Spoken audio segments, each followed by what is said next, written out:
Welcome to today's Explainer. I'm so glad you're joining us. Today, we're diving into a really fascinating coaching session led by Anil Bahl, and it tackles something literally all of us face: the sheer, crushing weight of the modern rat race. We're going to look at how a very specific technique called deep listening can actually transform not just our high-stress work environments, but our personal lives and family dynamics too. If you've ever felt totally overwhelmed by the constant demands of your job, or just kind of disconnected from the people you care about, you're absolutely going to want to stick around for this. But, before we get into the solutions, I want you to ask yourself something. When was the last time you truly felt heard? And I don't mean just listened to while someone politely waited for their turn to talk, but genuinely, deeply understood. It's pretty rare these days, isn't it? Communication breakdowns are practically a universal frustration in our hyper-connected world. We're constantly talking, messaging, and emailing, yet so rarely are we actually connecting. And honestly, that lack of connection is a massive source of our daily stress. To set the stage for how we actually fix this, let's look at the guiding philosophy from Coach Anil Bahl that really anchored this whole session. He shared this powerful message about truth and light being inclusive and all-encompassing. He said, "When one is in touch with truth, suffering cannot exist." It's a pretty startling thought when you let it sink in. It suggests that the suffering and stress we feel at work and at home aren't just inevitable facts of life. Instead, they're really just symptoms of being out of touch with the truth of our human connections. Okay, let's dive into Section 1, the modern rat race.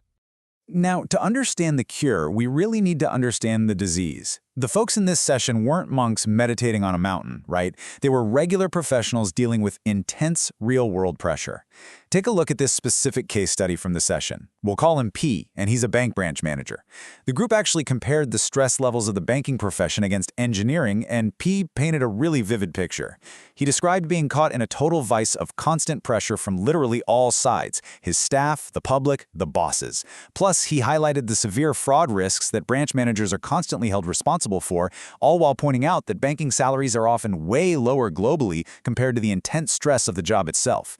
It's basically a textbook snapshot of workplace burnout. Now, contrast P's experience with another person in the session, Participant, who works in sales and marketing for power electronics. Totally different industry, but the exact same underlying exhaustion. Participant deals with insanely high customer expectations. People demanding immediate magic wand solutions to super complex issues.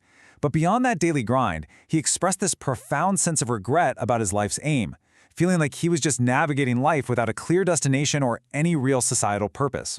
So whether it's the acute anxiety of banking fraud or the existential dread of chasing endless sales targets, the rat race takes a seriously heavy toll. Which brings us to Section 2. What is deep listening? So what's the way out? How do we break this cycle of stress and disconnection? Well, the core solution Anil presented is deep listening.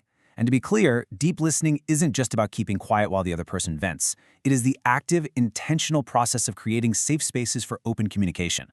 And you do this by deliberately suspending your judgment and maintaining a real state of curiosity. Anil emphasized that this is the absolute definitive antidote to those high-pressure scenarios we were just talking about. It's about approaching a conversation, not to immediately solve a problem and definitely not to defend yourself, but to truly understand the other person's reality. All right, moving on to Section 3, the empathy walk. Now, understanding a nice philosophy and actually pulling it off in the real world are two very different things. How do you practice this when your boss is yelling at you or a customer is furious? You use what's called the empathy walk. Think of it as your practical vehicle for deep listening. It's an intentional practice of connecting with others through open-mindedness and deliberate curiosity. It's a dedicated exercise where you step completely out of your own shoes and focus entirely on the landscape of someone else's mind. To make this abstract idea tangible, the group broke it down into a really clear procedure. Step 1. Keep an open mind. Basically, let go of your preconceived notions about the person or the situation. Step 2. Suspend judgment. Honestly, this is the hardest part. It means hitting pause on that internal voice that instantly labels what the other person is saying as right or wrong, smart or stupid. And step 3, practice curiosity. Ask open questions. Dig deeper into their experience. Treat their perspective like a really fascinating puzzle you're trying to figure out, rather than an argument you need to win. This perfectly sets up Section 4, suspending your inner critic. executing those steps is incredibly difficult, mostly because our brains are completely hardwired to protect us and analyze threats. So, Anil specifically warned the group to watch out for 3 internal voices that will absolutely try to derail an empathy walk. First up is the voice of judgment, that immediate knee-jerk urge to criticize. Second is the voice of cynicism. That's the part of you that dismisses the other person's feelings as, say, overly dramatic or manipulative. And finally, the voice of fear. This is the anxiety that if you truly, genuinely listen to someone else's perspective, you might actually have to change your own, or you might somehow lose your authority. Recognizing these voices is absolutely the first step to silencing them.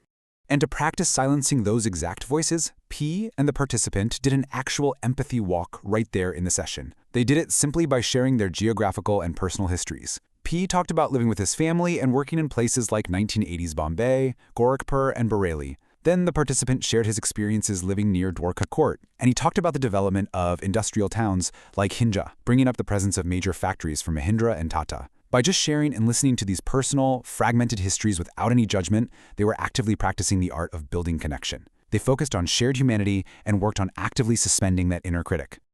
Let's transition into Section 5, Workplace versus Personal Stress. What's amazing is how deep listening seamlessly bridges the gap between our professional demands and our family lives. Because think about it, the skills you use to de-escalate a frustrated client are the exact same skills you need at the dinner table. During the session, P actually had a massive realization about this. He recognized that these deep listening tools are absolutely essential to navigating communication challenges within his own family. He specifically pointed out the communication gaps between generations. By fostering empathy instead of just relying on his authority, he saw a real path to healing those gaps, particularly with his grandchildren, and creating a safe space for them to truly open up. And empathy really flows both ways across those generations. The participant shared this beautiful anecdote about his father's generation. He expressed deep admiration for an elderly person's profound adaptability and their remarkable listening skills. It served as this really powerful reminder to the whole group that the capacity for empathy and deep listening totally transcends age. It's a fundamental human skill, one we kind of seem to lose in the modern rat race, but one we can definitely, absolutely relearn. Which brings us to our final part, Section 6, Taking the Next Step. Because, let's be real, insight without action is basically just entertainment, right? So the session concluded with some very specific, actionable commitments. Anil committed to conducting a longer, deeper program on the empathy walk for the group and inviting others. P committed to taking these skills straight home, specifically pledging to practice deep listening with his family and grandchildren and then report back. And the participant? He committed to applying the empathy walk directly to his high-stress world of power electronic sales, looking to totally change how he handles those severe customer expectations. They each took real ownership of their own environments. So, what's the ultimate goal of all of this? Why go through all the effort of suspending your judgment? Why actively fight those voices of cynicism and fear? Well, the source material makes it crystal clear. Practicing deep listening and creating these safe spaces ultimately leads to better clarity and total peace of mind. When you stop fighting just to be heard, and you start actually working to understand, the suffering of the rat race really does begin to fade. You get in touch with the truth of the situation, exactly like Anil said at the very beginning. So I want to leave you with a final provocative thought. You have the tools now. You know all about the empathy walk. You know exactly how to watch out for the voices of judgment, fear, and cynicism. So, who in your life desperately needs you to deeply listen to them today? Is it a stressed out colleague, a frustrated customer, or maybe someone sitting right across from you at the dinner table? I challenge you to try the empathy walk today. Suspend your judgment, get curious, and just see how it transforms your relationships. Thank you so much for joining me on this explainer. Keep learning, keep listening, and I'll catch you next time.